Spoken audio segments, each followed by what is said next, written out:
is an Unspoiled Network podcast. This is Some Spoiled, A Song of Ice and Fire 2. The co-host Switcheroo return to Westeros. Spoiler edition. Uncensored. Too hot for TV. We still know what you didn't read last summer. In these chapters, Ned gets a message from Lysa Arryn. Really, Catelyn gets it.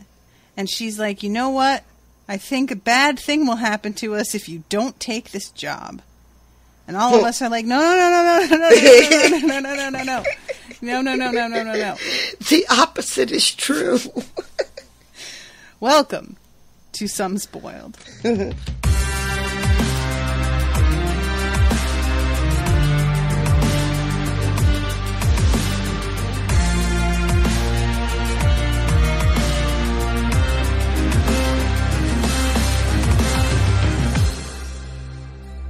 Monsters are dangerous, and just now, kings are dying like flies. I am the king!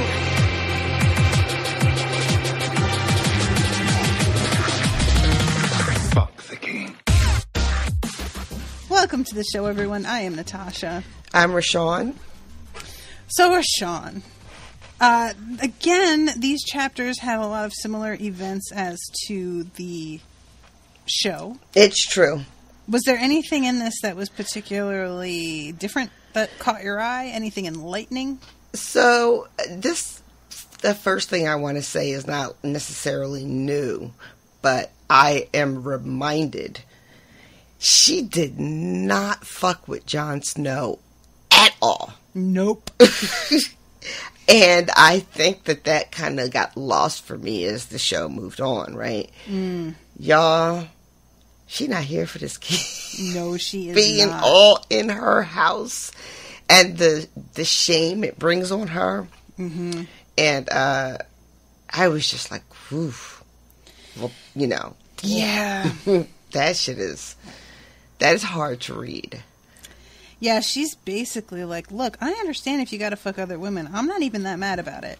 But don't bring them home and make them live with me and share a house with my true-born children. And call you father. Mm-hmm. And you know what, y'all? She is not wrong here. Yeah. Right? It's like one of those things where it's the very thing that she loves about him is how honorable he is. Mm-hmm. That is also making her go, oh, I hate you so much. Yeah. That is asking, I think asking a lot, you know. Mm-hmm. And also, I think that in my imagination, they weren't married yet. She wasn't married to Ned yet. Oh. I don't know why I thought that. I just did. So reading this and just being like, oh no, they were married and he was off supposedly at war, you know. Mm-hmm. So anyway, but then other things I thought were, though everyone is so young. Yeah. You know, they start talking about ages at one point when she's talking to Ned about like who's going to go south or not. And, like, Rob is fucking, like, 15. Mm-hmm. Mm-hmm. Because Caitlin says they've been together, like, 15 years or something. So, on the show, he is, like, 25. Yeah, that is one major thing with the show, is how aged up everybody is. And, Austin Arminio, first of all, I mentioned before about how Austin's been, like, compiling information for Yes, he's going to be our Brendan, is it? Brendan is it Brand? Yeah. But Austin is like, he said that Ashley is also working with him on that. So thank you to Ashley. We got a team. And Jamie has been starting to contribute to it too, because it's like it's a Google Doc. So it's sort of open and people are just working on information. Yeah. This is crazy. It's like we have a lab now. It's a little bit. And I'm like, so Austin commented, by my note, here are the ages of the characters we've met so far. Ned, 36. Catelyn, 35 or 36. Theon, 19 or 20. Jon and Robb are both 14. Sansa's 11. Arya is 9. Bran is 7. Rickon is 3. Viserys is 22. Daenerys is 13. Robert is 37. Jaime and Cersei are both 32. Sandor Clegane is 27. Tyrion's 25. Joffrey's 12. Marcella's 9. And Tommen is 8. Jesus. And he says the young ages for most kids are a holdover for a planned time skip that never happened. Originally, back when in an early draft this was a trilogy, there would have been a 5-year jump between books 1 and 2. It never happened, and Martin has said in hindsight he wishes they had all been older to begin with. So, yeah, I think that's like part of why I went with the aging up and it didn't bother me too much, was because I knew that Martin regretted the way that he had handled that himself. Mm-hmm. So he, like, the fact that he wanted it to be different, I was like, all right, well, I'll just pretend it's different. That's fine. You know what I mean? Even though that's not exactly, like, fair. Right. I mean, I continue to be stunned at the reminder of how young everyone is. Mm-hmm. It's not as glaring when you talk about, like, Bran and Rickon and Tommen, and even Marcella to an extent. Yeah. But Joffrey and Sansa, definitely Jon and Robb and Theon. Yeah. Mm-hmm. And then, like, Ned and Catelyn and Cersei and all them, like, you know, whatever. It's mostly the children. With them, it's like, I'm just reaching an age now where I'm the age of the parents in movies that I used to like as a kid. Oh my God. Isn't that the worst fucking feeling ever? It is just really, it's more like disorienting than it is upsetting. And it for just, you. Well, maybe. Yeah. We'll see. Come back to me in 10 years, see how I feel. But yeah, I was listening to something recently where one of the guys was like, man, I was watching Home Alone again, and the woman who plays his mom is really cute, actually. And I was like, oh, that is such a moment when you're like, man, I really see the appeal of that dad after all. Like, happens, man. It will hit me when it's like supposed to be about 20-somethings. You know, because I'll feel like I'm identifying with the main characters who are in their 20s, and then one of their parents will show up, and I'll be like, oh shit. God damn it. It's like that fucking episode of 30 Rock when Jenna goes in to read for, like, Gossip Girl or something. Oh my God. And she thinks she's and she's saying the same lines as the younger actress. Oh God. And what's so, like, that was something I was watching recently. Have you seen Schitt's Creek? I have not. All right. Well, I won't get into it, but yeah, the amount of numbers that we have to add to women's ages in order for them to, like, be, like, a woman's playing 37 on television, but actually she's 25. Right. Or it's the other way where she's supposed to be in high school, but she's 36. But we all just are like, yeah, no, high schoolers look like that, even though they absolutely do not. You know, it's weird that aging up that they do is why when you tell somebody, you know, oh, well, she was only 16, and then they think of what 16-year-olds look like on TV, and they picture some 24-year-old actress, and then they're like, oh, that doesn't seem like it's so bad. Yeah. It's true. It's really, like, that's actually, like, Schitt's Creek. Somebody is, like, winds up back in high school because it turns out she didn't graduate the first time. And she is surrounded by kids who look like high schoolers. And it is very weird.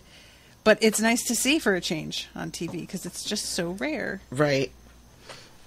The other thing is on TV, how kids are always, like alone. And parents never seem to give a shit that they are away doing their own thing.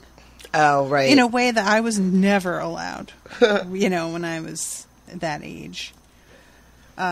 Anyway, Catelyn. So, her chapter is first, right? Mm-hmm. When they're describing the halls of Winterfell and like how steamy everything is, and all I could think of is how it looked on the show, and like that shit, like it was freezing all the time. Yeah. But this is when they have the conversation about him going south to be Hand, and they get the news from Lysa, which I forgot it was a letter to Catelyn. Cat.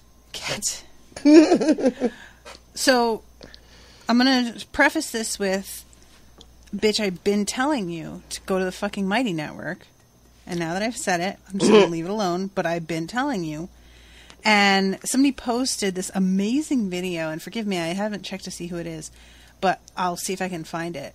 They posted a video where somebody showed you know how in the beginning of the Game of Thrones credits, you see all of the different castles labeled and whatnot. And somebody did a deep amount of research on the description of Winterfell from the books and created a 3D model of what Winterfell would actually look like if it were to match the books. And long story short, it is huge. It is so much bigger than the show version of Winterfell. The Godswood is 3 acres, which, I mean, in the show, it's like a park. It's like a small little, you know. And I really want you to watch it. I'm going to have to send you this link later. It's very long, and you can skip ahead to, like, I think it's... Because it's like a 40-minute video where he goes really deep into every reason why he made the choices he made for it. But it was very enlightening to me because I didn't really have a good image in my mind of what Winterfell looked like. And it was always hard for me with certain things that happen in Winterfell to imagine that nobody noticed such and such going on. Nobody saw Bran fall. Nobody, like, you know, realized where Jaime and the Queen were. And once I saw this, I was like, oh, no wonder. It's just huge. There's no way.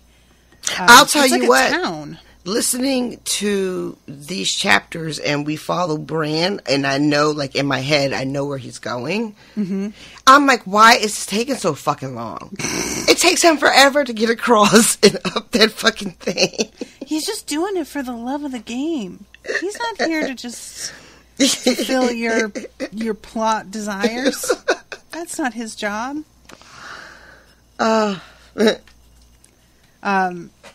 So yeah, the castle is built on hot springs. All of Winterfell is built on hot springs, which is put in the book, the difference between life and death in the winter. It sounds great. It does sound really nice. Yeah. It sounds like a ski lodge almost. Not that I have ever been to one, but in my head, this is what I would be expecting if I were to go to one. Yeah, I have a weird, like, I would love to go to a ski lodge, but I never want to ski ever in my life. Yeah, I've got no interest. Yeah, back and forth on that one. And that chair situation where you have to jump out of it? Who the fuck? Like, absolutely not. Y'all can have all of that. You really, really can. So we have this, like, basically it's a post-coitus. Ma'am. That's what the kids call it, right? He's just been up in her guts. And I will turn this fucking podcast off, I swear to God. And he's going, all right, so I'm going to turn him down. I don't know what this motherfucker thinks. I mean, this is not even talking about the show. This is just me reading this book. Like, oh, we just saying no to kings now? Right. Like, that's what's happening? That's basically Catelyn's reaction. I mean, and he's, oh, that's my boy, and we go back. And, you know, that she has to say to him more than once. Yeah. That was a long-ass time ago before he was king. Mm-hmm. King level is some different shit. Yeah. He is not the same. And I'm listening, reading, and I cannot believe that this man has to be told this. Yeah. He is just seeing him as his buddy. And it's just like, dude, that's one of those things, though, that it's hard to, like, comprehend when you know a person, how power changes people. Until you actually see it, I think. That's probably true, right? And, you know, to be fair, I don't really know anybody, you know, that's got above a certain level of influence and power, so. Yeah, you don't want to see me on that shit. Oh, good Lord.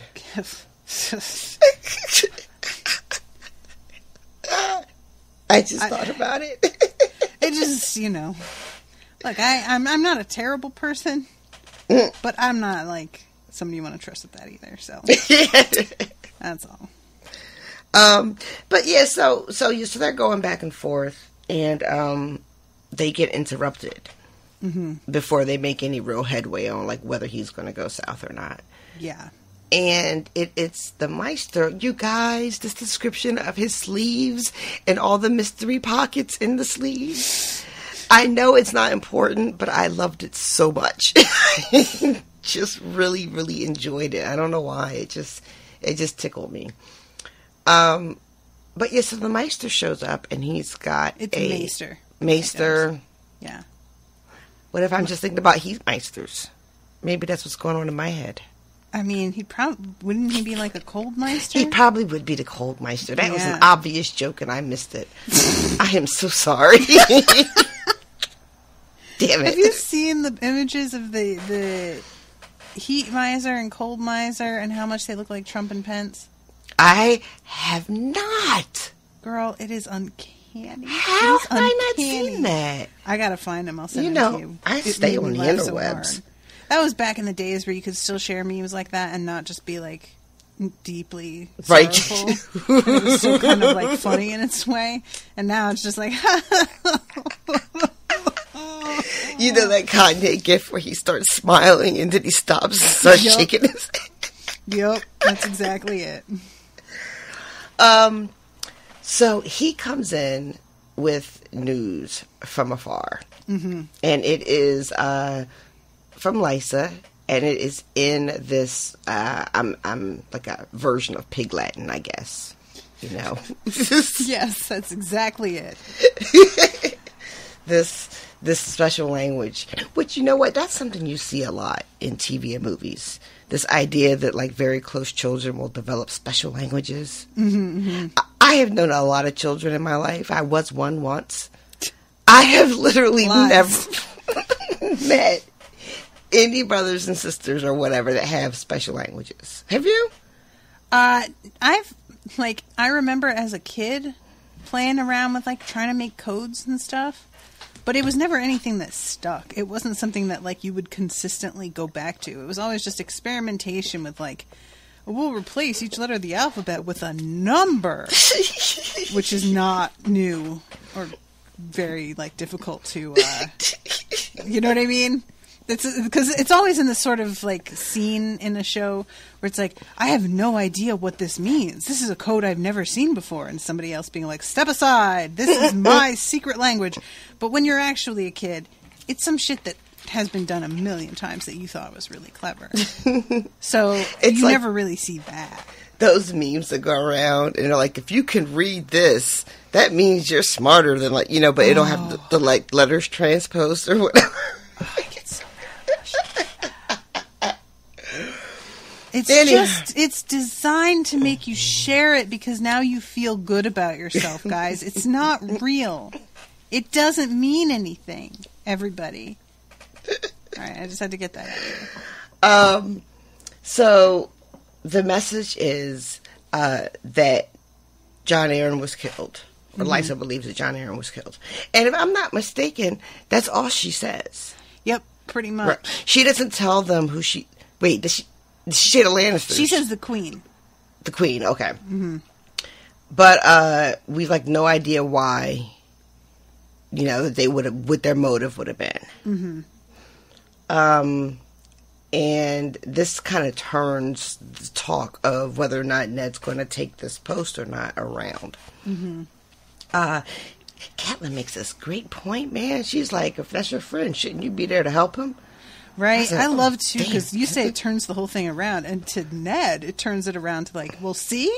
I shouldn't go fucking down there. This is a mess. And she's got the whole opposite take, which is like, no, this means that you should go even more. And he's like, what? How are you getting that? How are you getting that from this?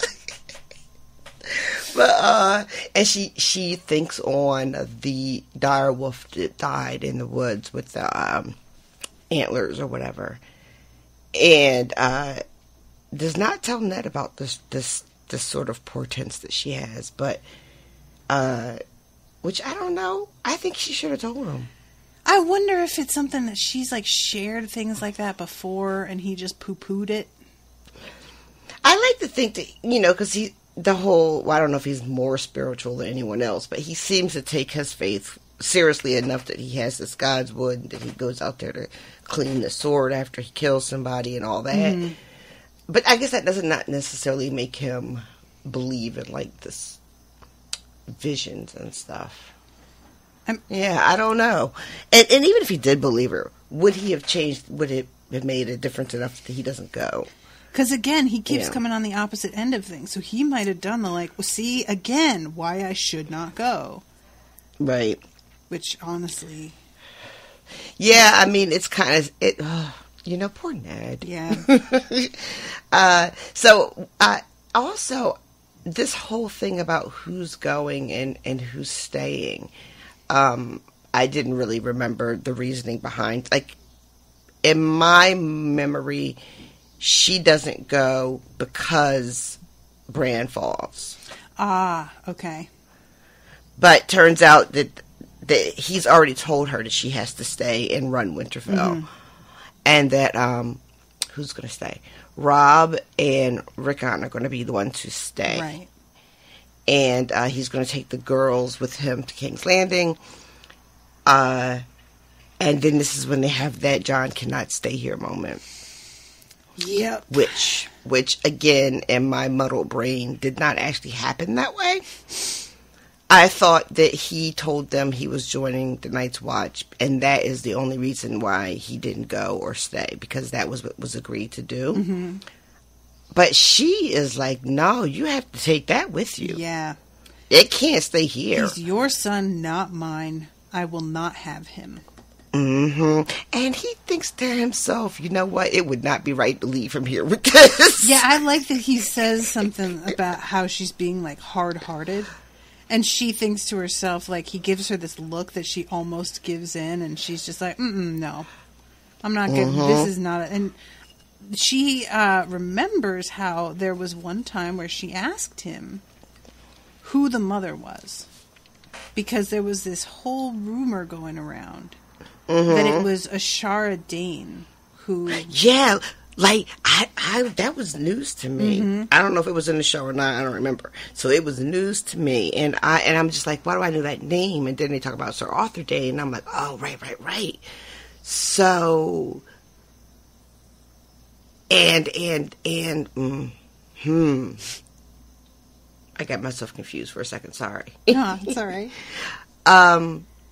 Yeah, I don't remember that being a thing. I thought that Catelyn had no idea who it was, and just the rumor was it was like a prostitute or something.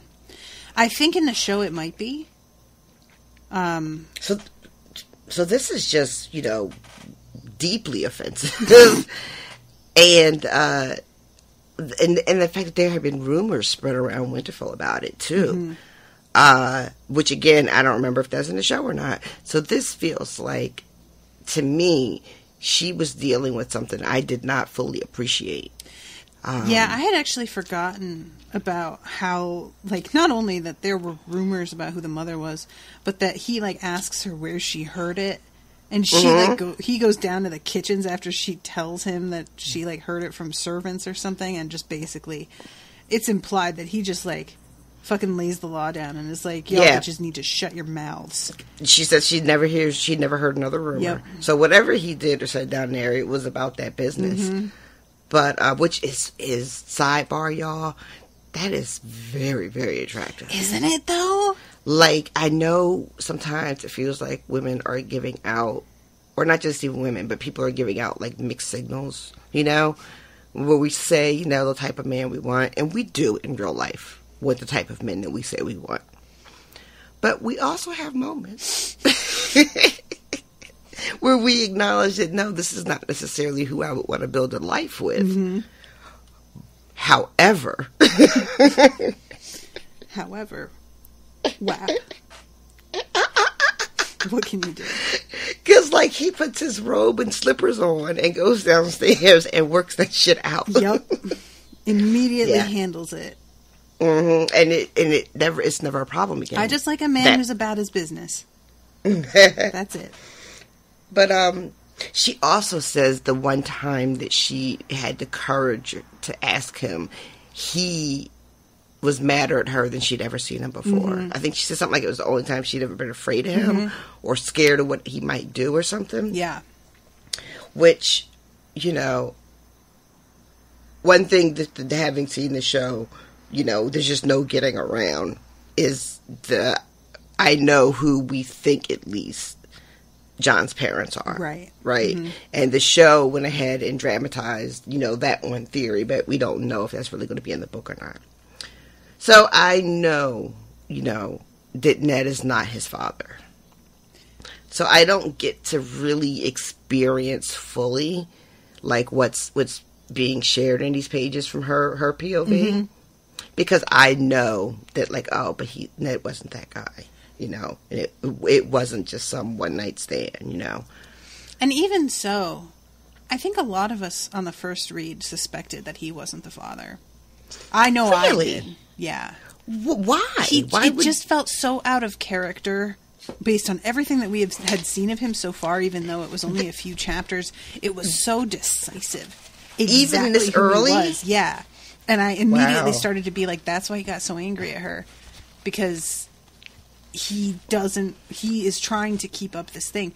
And that one memory of him remembering his sister saying, "Promise me, Ned," that was my immediate assumption, was like, oh yeah, okay. That was his sister's kid. And oh, wow. I went in and out. Sometimes I would, like, drop that theory and be like, it might be something else.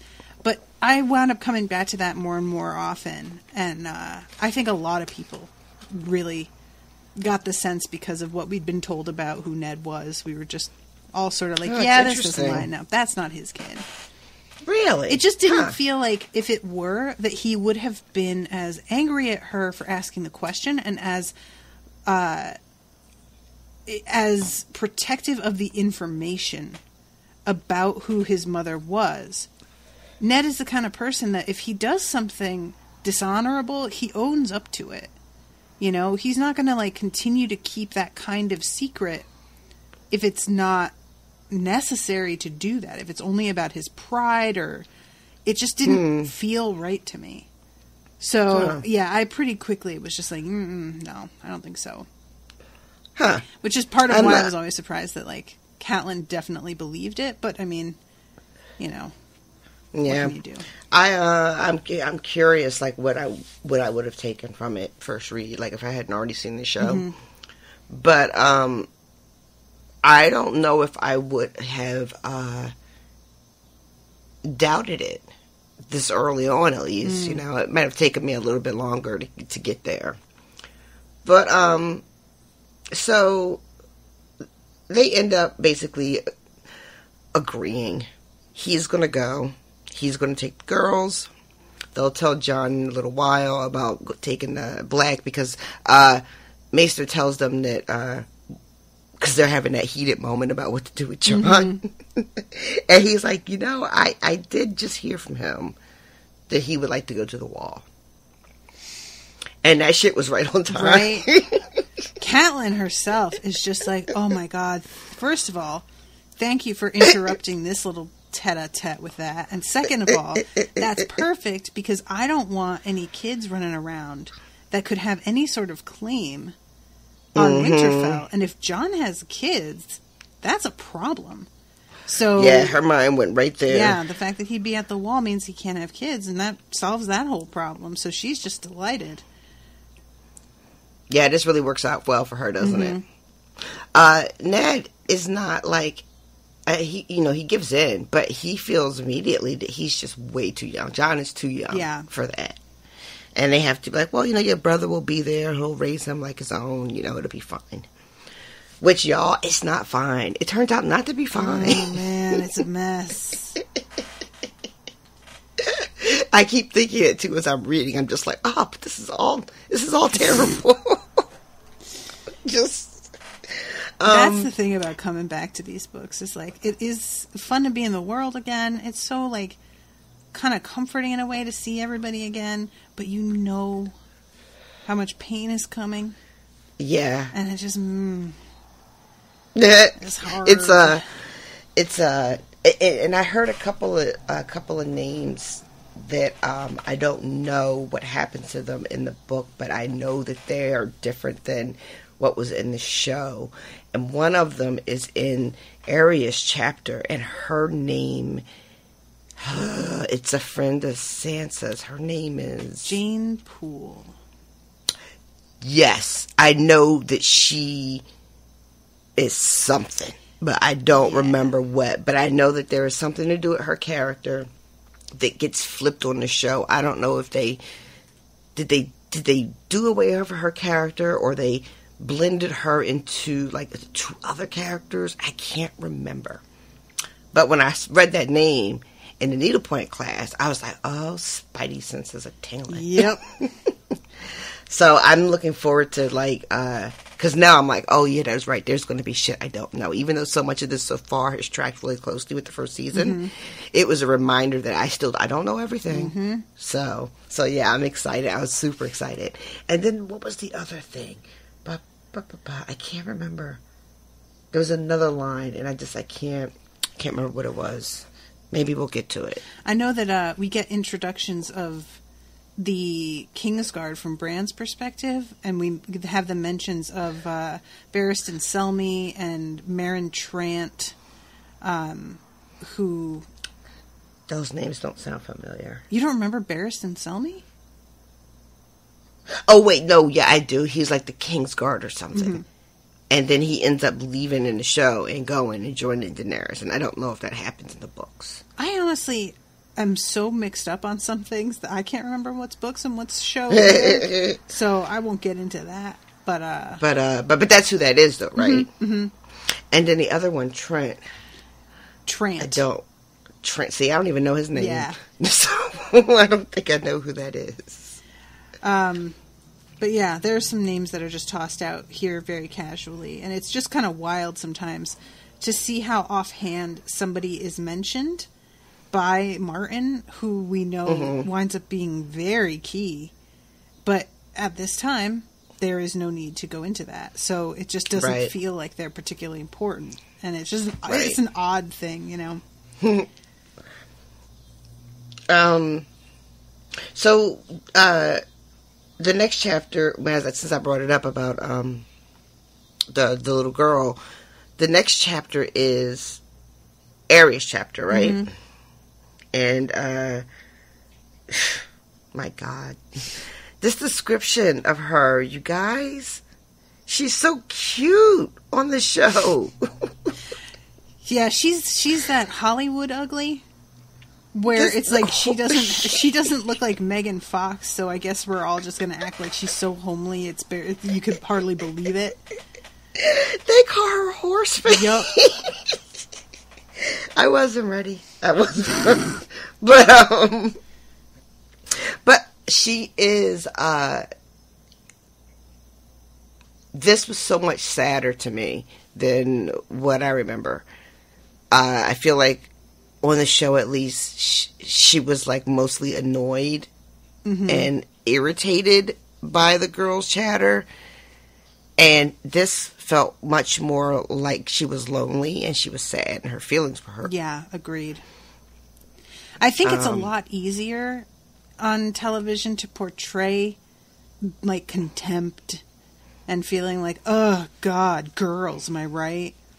But I just don't think that the directors were as sensitive to the idea that, like, this is not an era where behaving like Arya, being a tomboy, was encouraged the way that it's encouraged now, because we have this idea of feminism as being, and I say feminism in terms of like second wave feminism, where let's behave as much like men as possible in order to earn some respect that we don't get, right?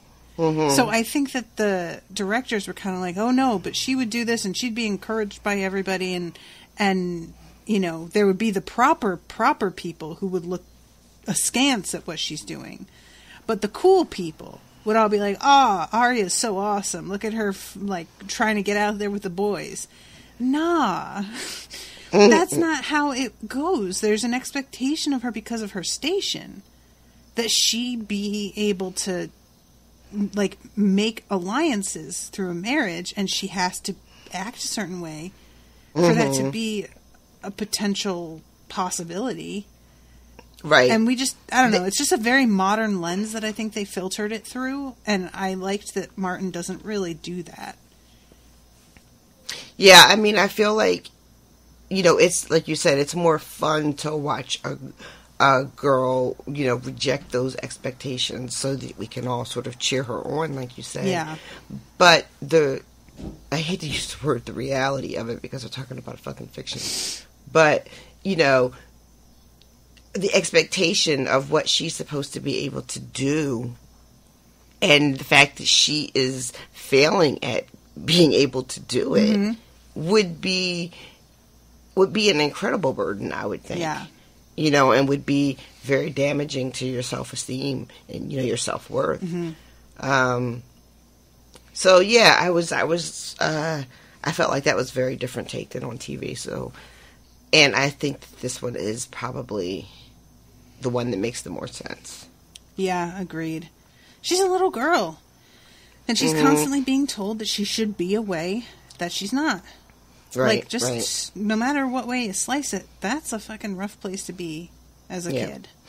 And I'm not saying that she couldn't grow into or won't grow into in the books into what we got on screen or into a different type of character, maybe more strong or whatever. But I feel like it's okay for a 9-year-old little girl to be sad, and because she also is feeling very left out. These are older girls, you know, they're all very pretty and refined and dressed well, and they're sharing like little secrets that she is not included in.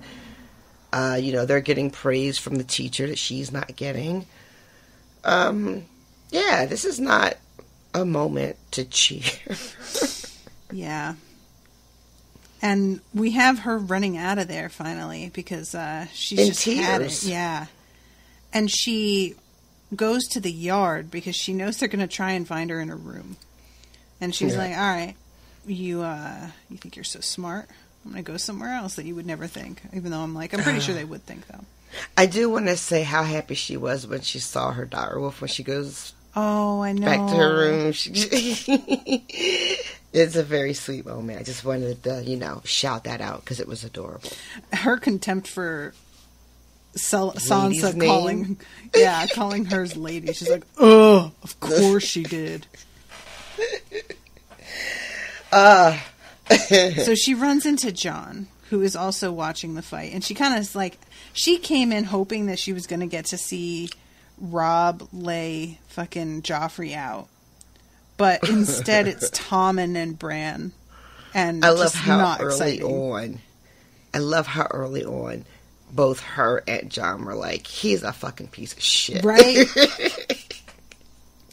Yeah, we get a little bit of Joffrey because Robb is champing at the bit here. He knows he's a better fighter than Joffrey. And he wants to get to smack this kid down because he's a piece of shit. And Joffrey is just relying on the fact that he has a bunch of, like, toadies that will nudge him and be like, good one, boss. And if he, like, escalates, that a stop will be put to it. I firmly believe that was a purposeful thing. That he was like, well, what about real knives? Real swords, huh? How about that? How about we just kill each other? Because he knew that the Master at Arms, Sir Roderick, I think it is, that he would just be like, no. Everybody, let's calm down. Yeah, that feeling of hatred for this character just welled right back up. It was like it was never gone.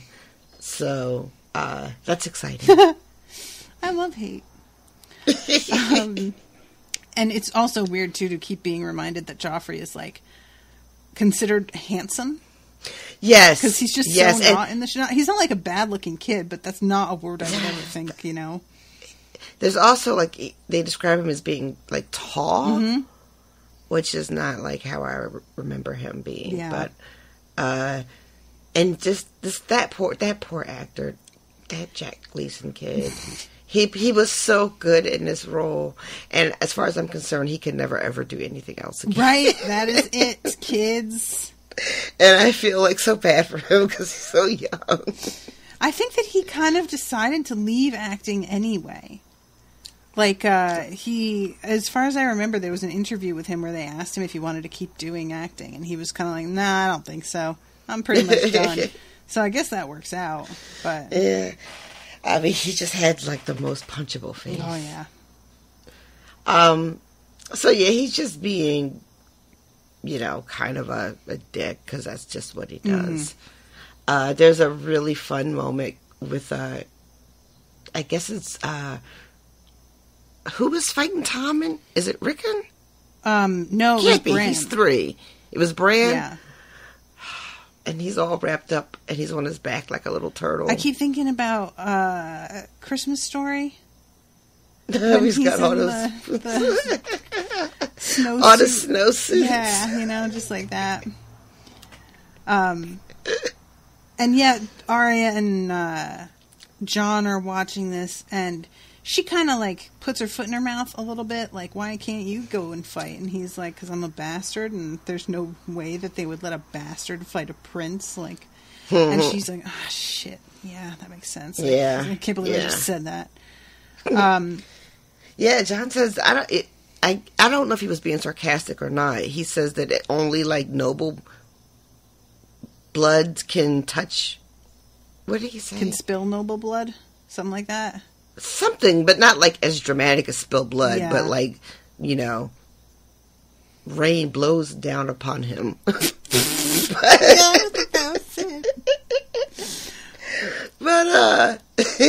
But I couldn't tell if he was being literal or not.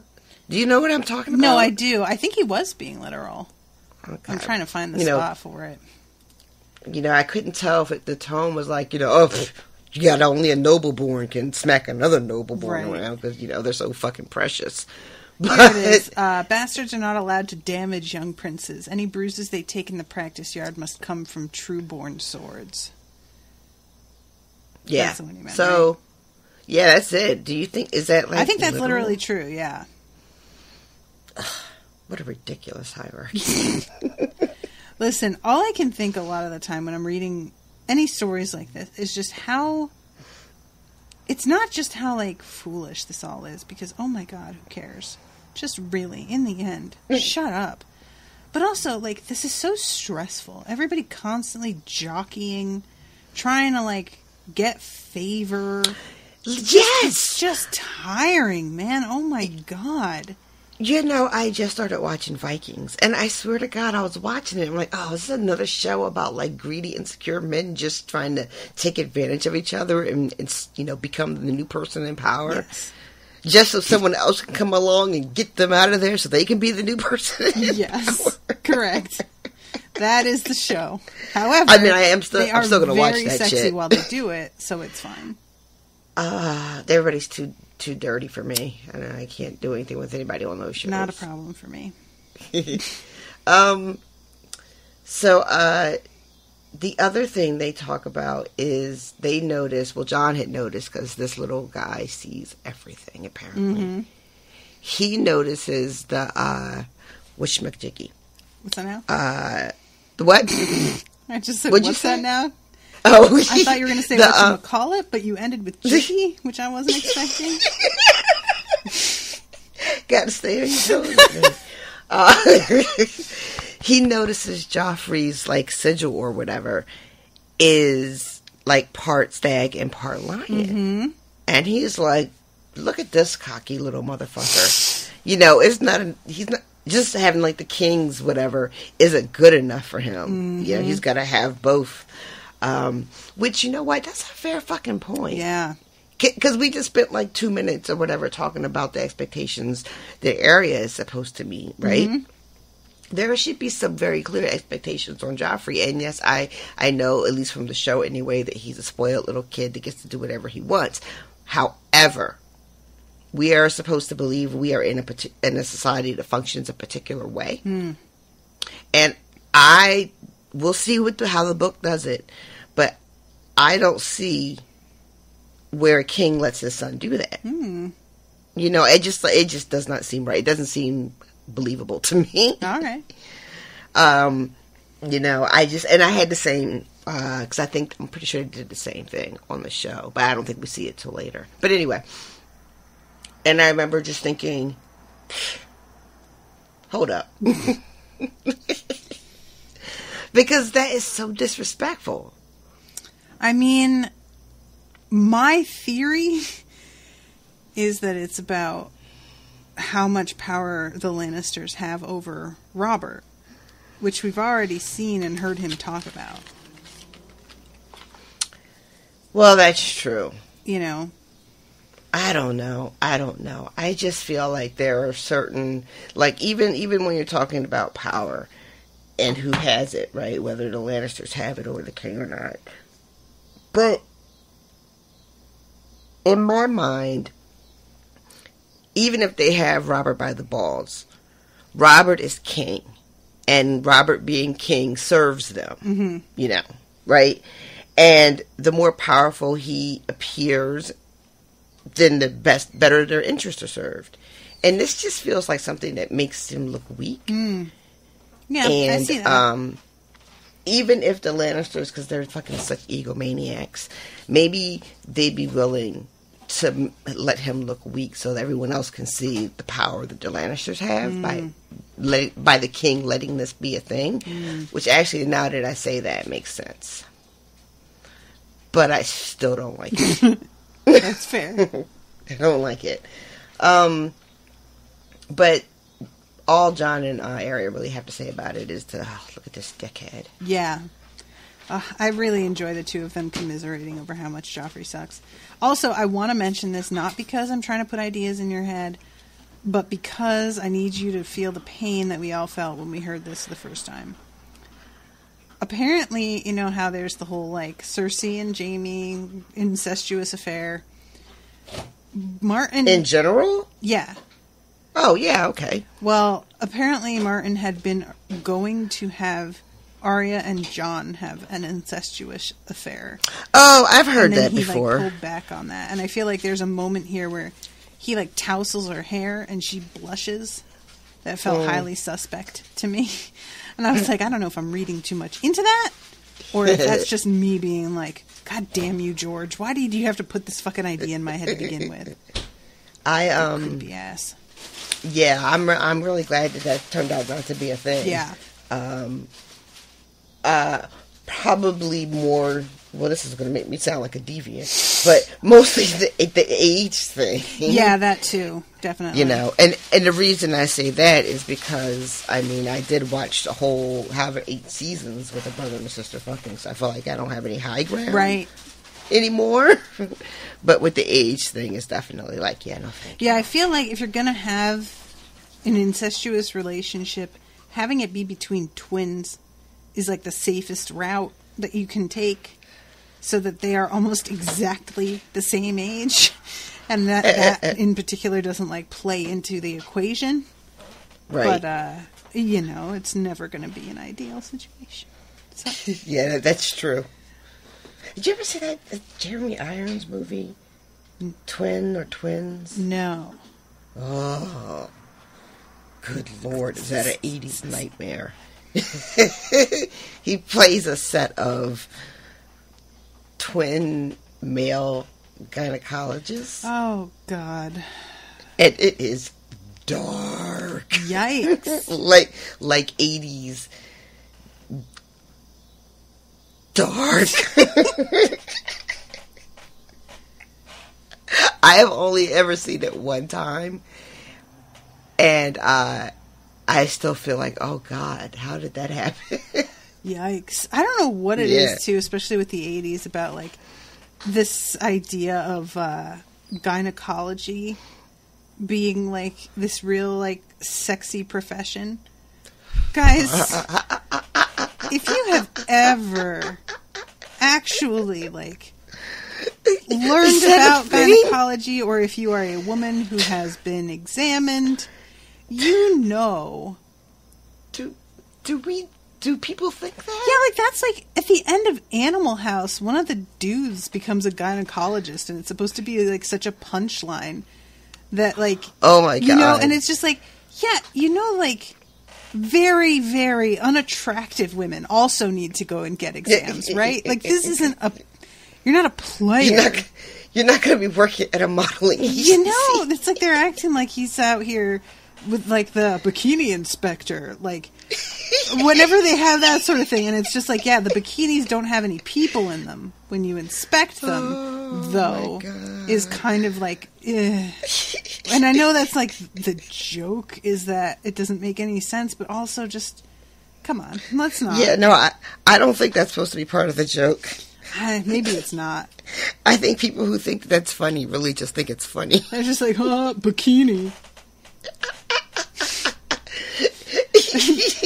There's a Brooklyn Nine-Nine episode where Amy Santiago is like doing something and in the line of duty gets like a bunch of like sawdust in her bra or something, and he says, I can't decide if that's hot or not, and she says it's not, and he says, yeah, it is. Boobs go in a bra. And that's honestly how that bikini inspector thing feels to me. It's like, yeah, boobs are in bikinis.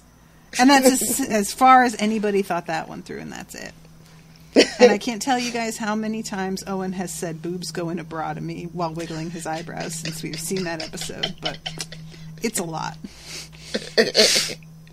Anyway. We have had a lot of tangents tonight. Yeah, I'm sorry. I'm sorry. Boobs go in a bra. All right. Let's focus. Okay. So, they are basically, like, talked down. Joffrey's needling Robb. Robb's like, let's go, man. Let's go. Let's fucking do this. I'll fucking kill you. It really is. And Joffrey's like, oh, will you? I mean, you're only 10 years older than me. Even though the age difference is like 2 years, I think. 1 year. Something like that.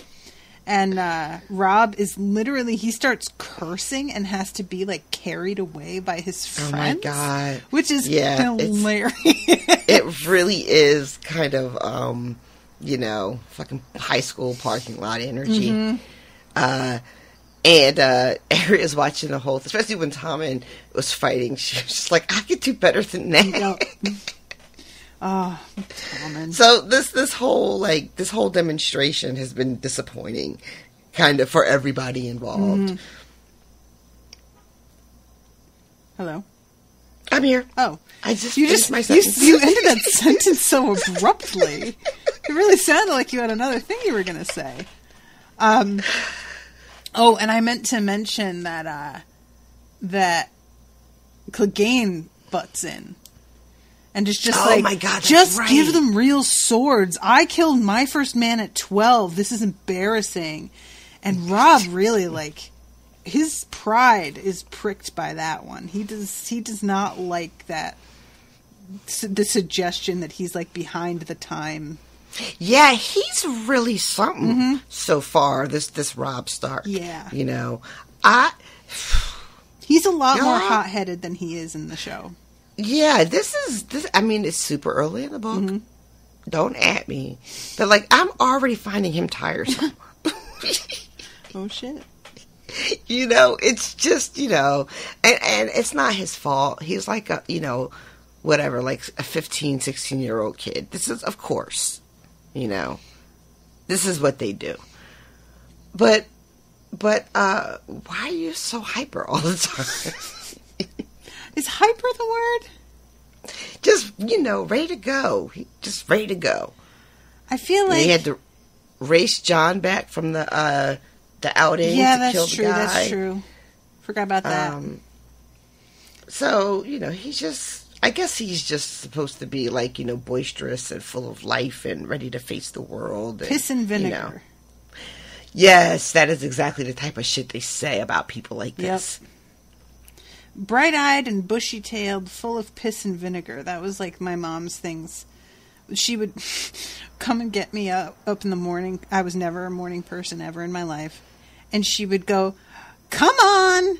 It's time to get up all bright-eyed and bushy-tailed. Let's see you be full of piss and vinegar today." And that was how she would try and, amp me up. God, I would murder her in her sleep. It was awful. But still better than my dad, who would get his trumpet. Oh, my God. And literally, very badly, do... because he thought that was hilarious. I don't know how you're not in jail. I can't, he thought it was so funny, and what was so frustrating was the angrier I got, the funnier he thought it was. So I had to just act like it didn't even bother me, or else he enjoyed it all the more. Too much. Yeah. I couldn't even, be... He just thought that was great. That was what he wanted. Sick. Sick, these people that raised me. Okay, so I killed a man at 12. Arya says, "I hate needlework. It's not fair. Nothing is fair," John said. And he makes her go back to her room, and when she does, it's not just the scepter that's there, it is also her mom. And she's like, "No." Yeah. And that is the end of her chapter.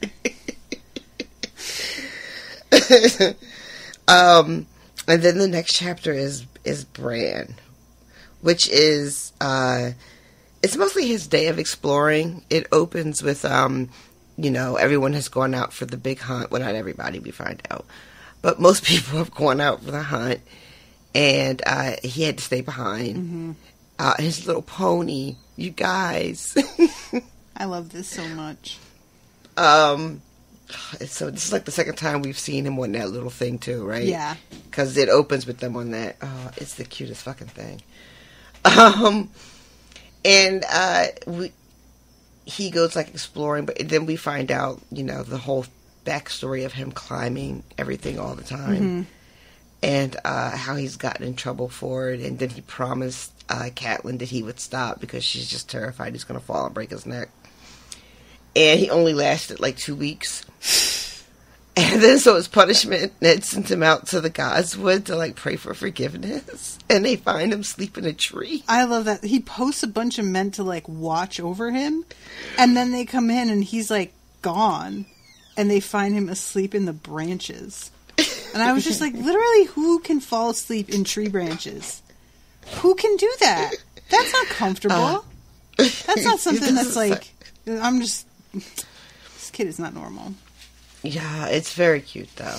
And we hear the lengths that they've tried to go to keep him from climbing. Mm-hmm. At one point they make a dummy Bran and throw it off the roof. Made out of clay. To which he simply says, "I'm not made of clay. I don't know what you're doing." And I'm just like, dude. What are they thinking? I think at one point, old Nan is like, "Oh, there was one boy who, he fell off the ramparts and the crows pecked out his eyes." And he's like, "These crows love when I bring them corn. These crows do not seem concerned about my eyes. I don't know what that kid did, but that is none of my affair." Just nothing's really taking. Yeah, so after the Godswood thing, it's just all right, we'll just try to keep it on the low, mm-hmm. So I don't have to hear from your mother. And that is the agreement that we have reached. And so he goes climbing, but he tries to be careful, not anybody, let anybody catch him or see him. And he's, climbing all around. I like the one line that's just it was easy to go unnoticed because people never looked up. Oh, yeah. Which is just a really true, too. Yeah, that makes sense. It's very true. When it snows here, we get those chunks of falling ice from the top of the buildings. And I am terrified of that shit. So I spend the whole winter looking it up. It's a perfect murder weapon. So I've heard from riddles. So yeah, building. Nobody'd ever know what happened to you. They just find you with a hole in your head on the fucking sidewalk. Melts it away. It's not funny, but it is like a little bit. Anyway. And he is, so Bran is, exploring, and he comes up to the keep where Cersei and Jaime are. And they are talking about the problem of Ned Stark being made Hand of the King. And she is pissed off because she's saying, I should have made him ask you. Which I thought was like, why would he want that job? And then Jaime was like, why would I want that job? Yeah, this is one of those moments where I'm like, Cersei, sweetie, I know that you love your brother and that you want him to be the one, but you have to know that would he not don't want have no worked parts out. of this. He doesn't want no parts of that, and I cannot blame him Same. for it one bit. And he is he currently, no, he's not, is he Captain of Kingsguard right now? I think so. Yeah. So Selmy's already gone. Now you're going to make me go and look. Hold on. Hold on, Rashawn. Hold on. I'm going to go. Let's see. Who would we be in? That would be Bran's chapter, right? Let's see. Yes. Serwyn of the Mirror Shield, Eric. I love Eric and Eric, twin brothers, on opposing sides during the Dance of Dragons. Let's see. I'm trying to yeah, I'll have to come back to this. I think it's Jaime, though. Make a note. But maybe it's... I feel like it... yeah, I can't remember. I remember when Barristan gets sent away in the show, but that's not till later. So I don't know who's who right now. But regardless, Jaime's not interested in this position. And when she is warning him about Ned and how close he is to Robert and how sort of what a stick up his ass he is, kind of, I feel low-key is what she is saying. But she's just trying to be polite about it, sort of. And Jaime is like, I would rather deal with like a nobleman, because he could have made Peter Baelish the fucking I Hand love of that the he King. gets brought up. Yes. He's just like, God fucking forbid. Yeah, he named somebody else too, but I can't remember who the other person was. But when he said Peter, I was like, oh, that's right, that motherfucker too.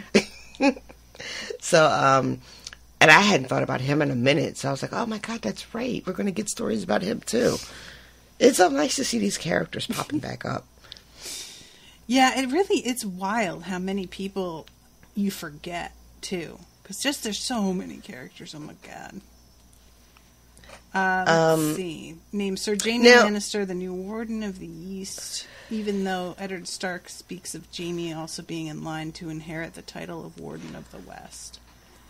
Robert later threatens to name Jaime his Hand of the King. So right now, at this moment, Barristan Selmy is the commander of the Kingsguard. Okay. Yep, at this time. You are correct. Right. So, I don't know what Jaime is then. He's just a Kingsguard, I guess. Yeah. And I think there's a line where Bran says that Robb said that since he had killed a king, he didn't count. He wasn't real Kingsguard. Oh. Did you miss that? I did. Yeah. Because Bran is reflecting on how he definitely wants to be a knight. That is like his goal. And how he knows all about all of the other Kingsguard because he has studied them. And is just really enraptured with their histories. And Robb basically is like... But don't model yourself after Jaime, though, because he was not good at his job because he did the opposite of guard the king.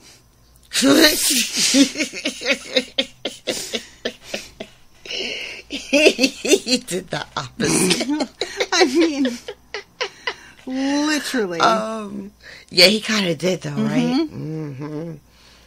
I wonder if that motivation that they gave him in the show, that is from the books? I don't know. I can't tell you that. Oh, you can't tell me that. I can't tell you anything. You know so much already. I don't want to make it even easier for you. All right, well, that's something I'm going to have to try to remember and pay attention to because I feel like right now, anyway, this is a big secret. And he has just been walking around letting everybody call him that behind his back. And just kind of pretending like it doesn't faze him at all when it hurts him deeply inside. Don't try and make me feel bad. I hate it. So Bran is outside listening because he understands enough to know that they're talking about his father. Which is, to me, I wonder, you know how, like, children can hear something and they can repeat it without actually understanding really what is being said. Oh, totally, yeah.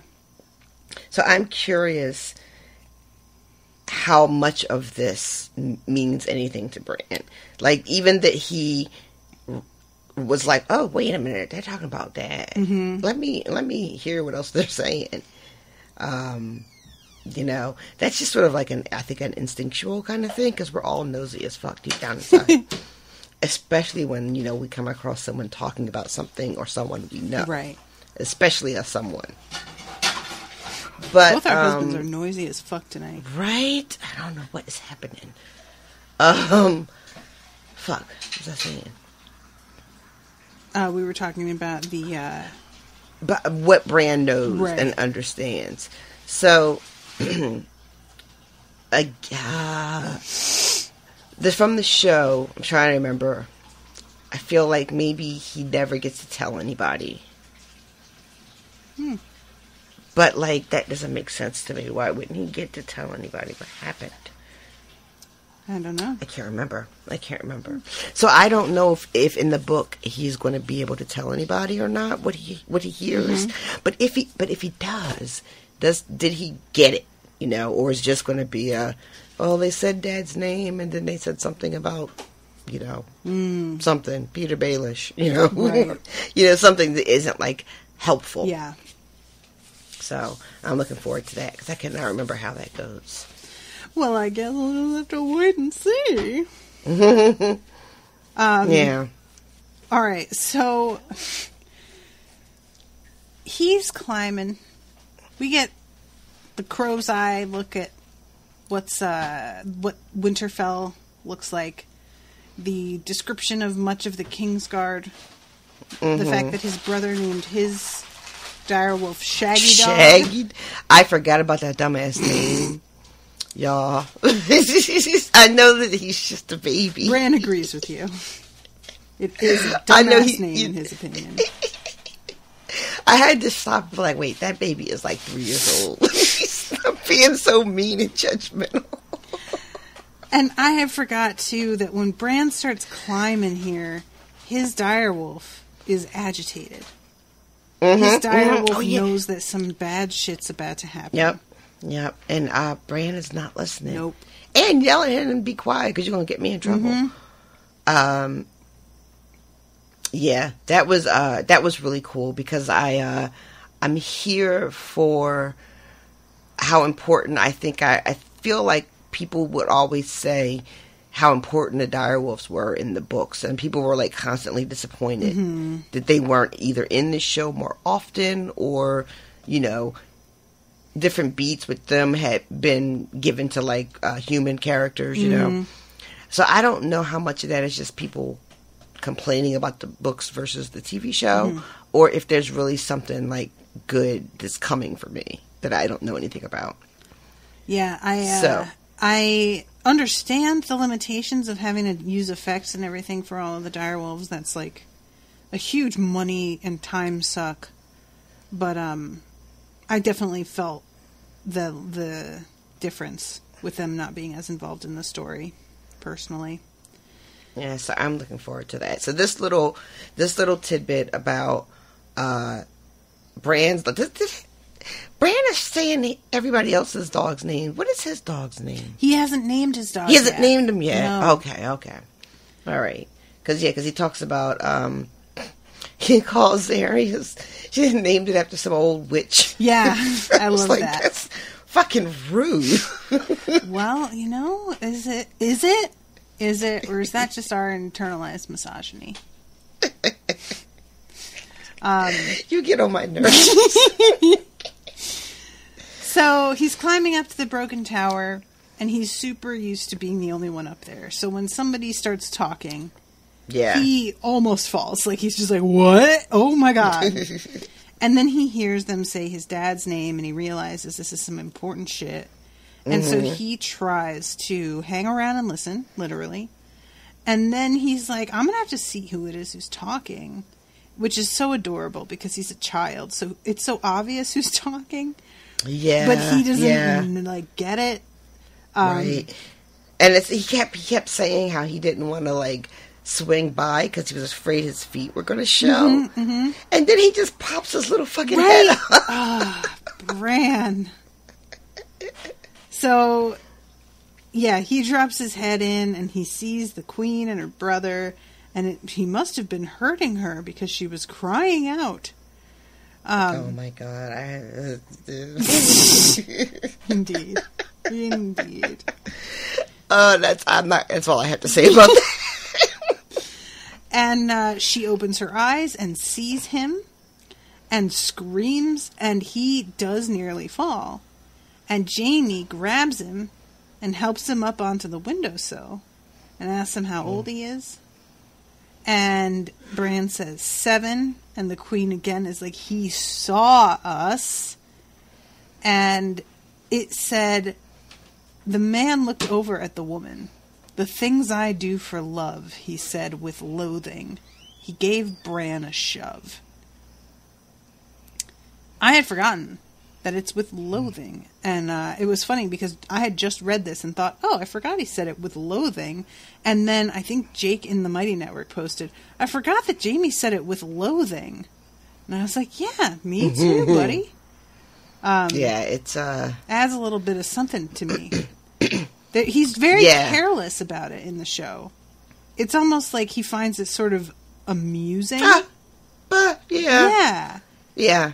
Well, look, I just tossed a kid out of the window for you. What can you do? These right? things happen. Our love is so quirky. Oh, God. Reminds me of that TikTok video I was talking to you about.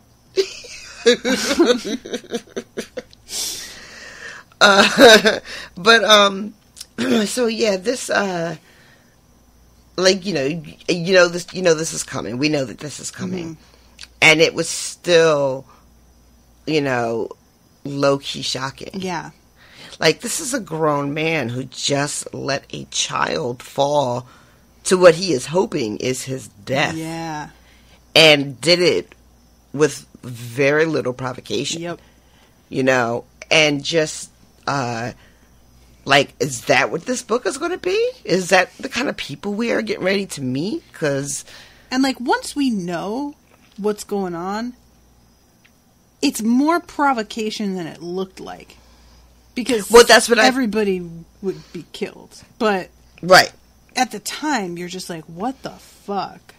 Yeah, we're barely understanding what we're seeing. As readers, we don't know that this is a thing between these two characters. So, you get a second to digest that. And then this happens.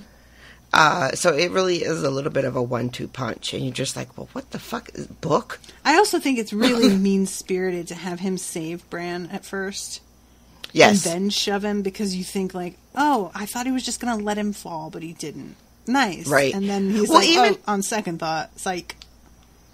Even if he had even if he hadn't caught Bran, right? Like, it happened so fast that it would have been plausible for them to, like, turn around just in time to see him drop. So it wouldn't even have felt like, oh, they let him fall, right. you know.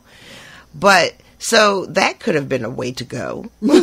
But no, instead we get him actually making it over to the window in time to save him. You know, considering he had just been otherwise engaged. To, like, turn around with that quickly with, you know what I mean, with reflexes and state of mind. And then just to fucking let him go. Yeah. Cold-blooded. Yeah, you know, like, they could have been passive in this moment. And it just would have been a thing that happened to Bran. So, I had kind of forgotten how despicable some of these characters are sometimes.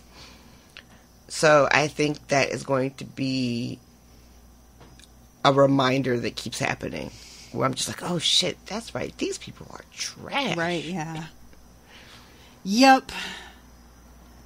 So that is the end of the chapter. Somewhere off in the distance, a wolf was howling. Crows circled the broken tower, waiting for corn. Brutal. Waiting for corn. He did not have to do that. No, he's just so fucking extra. I just love that. Like, they were supposed to peck his eyes out. What good are they? They just let him fall. Didn't even peck his eyes out. Shit. All they want is their damn lunch. So yes, I'm looking forward to the next 3 chapters. Because I don't know if I'm assuming that we get on the trip to King's Landing in the next 3 chapters. I don't know if that's going to work out. There might be more time on the ground spent with Bran having been injured. But I'm hoping that is not the case and that we get, like, on the road. Because the closer we get to King's Landing, like, the more excited I'm going to be. So I'm ready. I'm ready. Yay! So I didn't really have to use any information from the sheet yet, but I still want to give a shout out to Austin and Ashley and oh, that's so weird. I have a friend named Austin Ashley, and that's just making me laugh right now. But Austin and Ashley and Jamie for contributing to this. And also I want to thank Jamie for sending Rashawn the books. Oh, thank you, Jamie. And I might have fibbed to Rashawn and said that they were Jamie's old books, but I just wanted her to get the books. And yeah, I noticed that. I was like, oh, this is from Amazon. This isn't from Jamie. Well, look, to be honest, and then I saw it inside. Misunderstood, and I thought it was like, but it wasn't. But it's fine. Jamie insisted, and I appreciate it. I appreciate it too.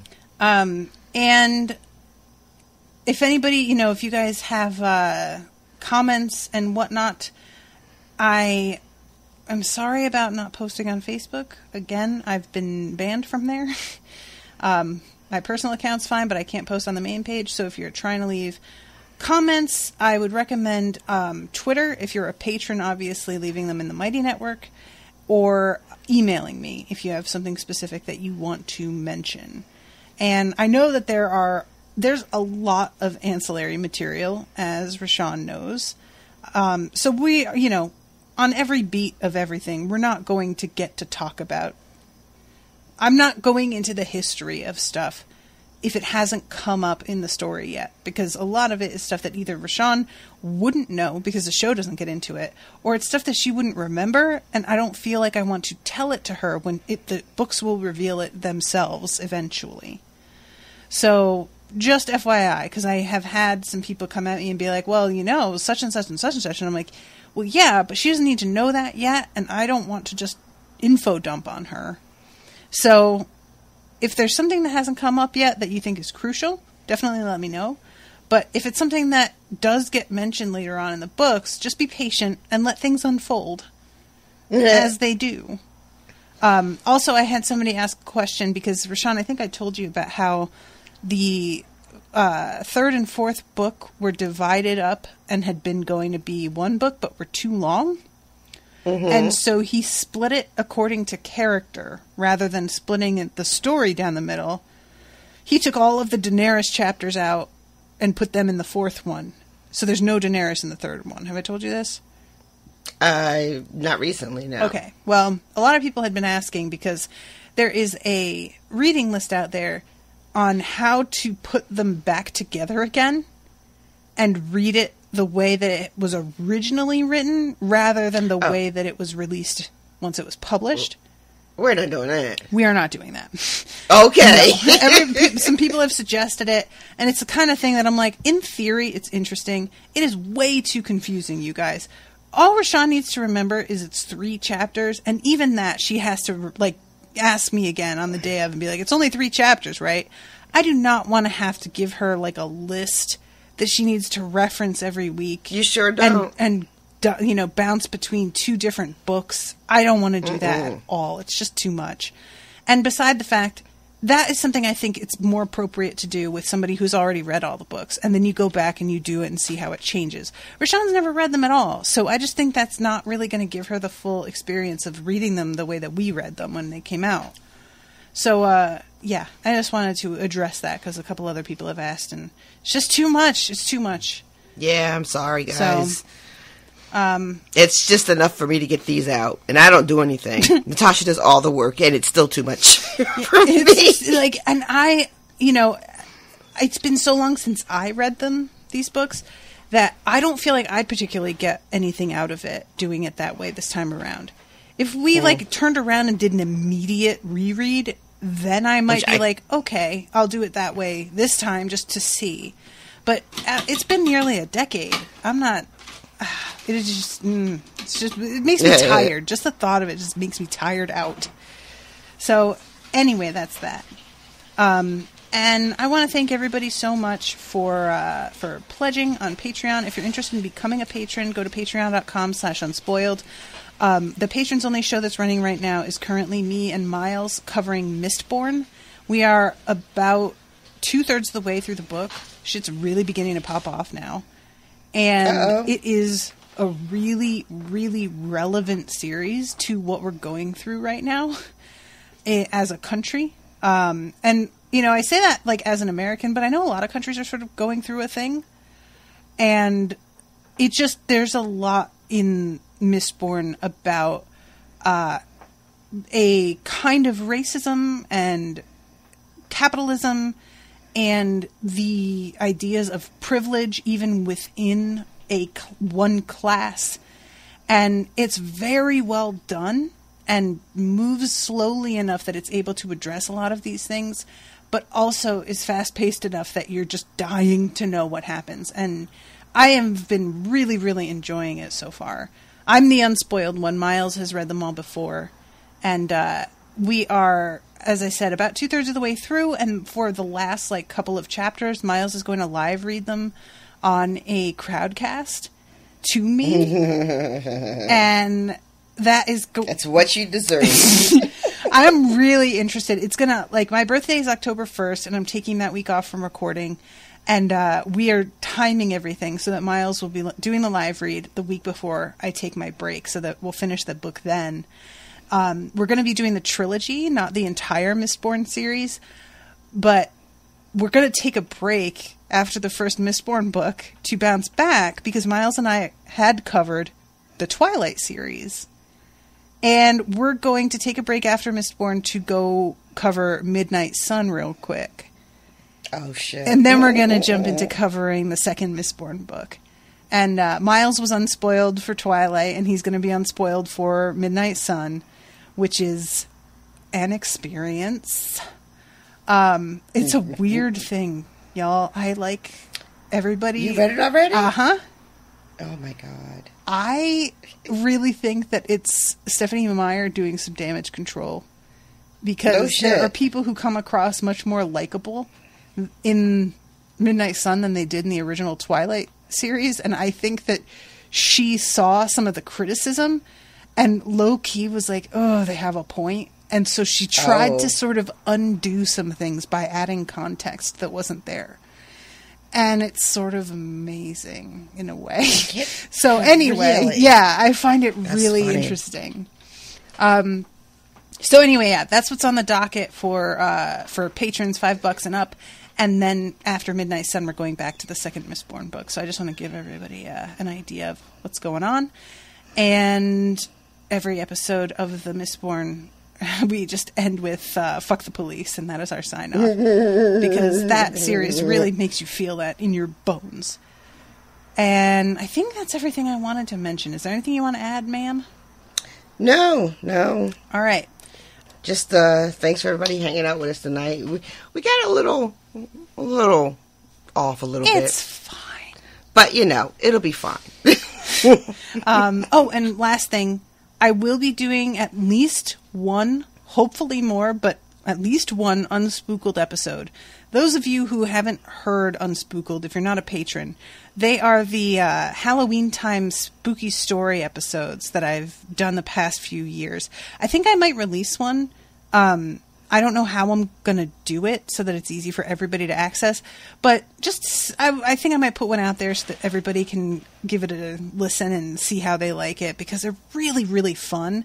They're fun to do and they're fun to listen to. I've gone back and listened to some after and I've been like, damn, this was good. So, yeah, keep an eye out for that on the Twitters.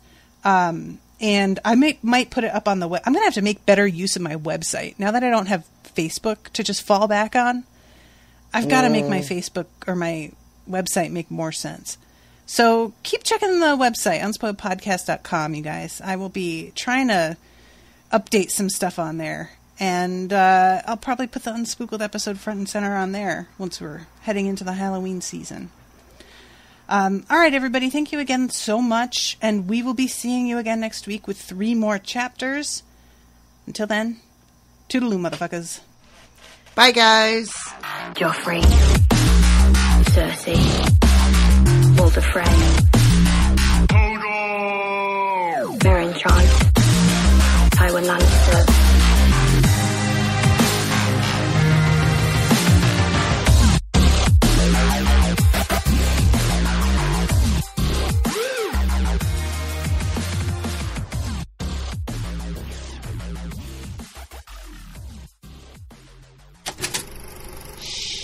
That was an Unspoiled Network podcast.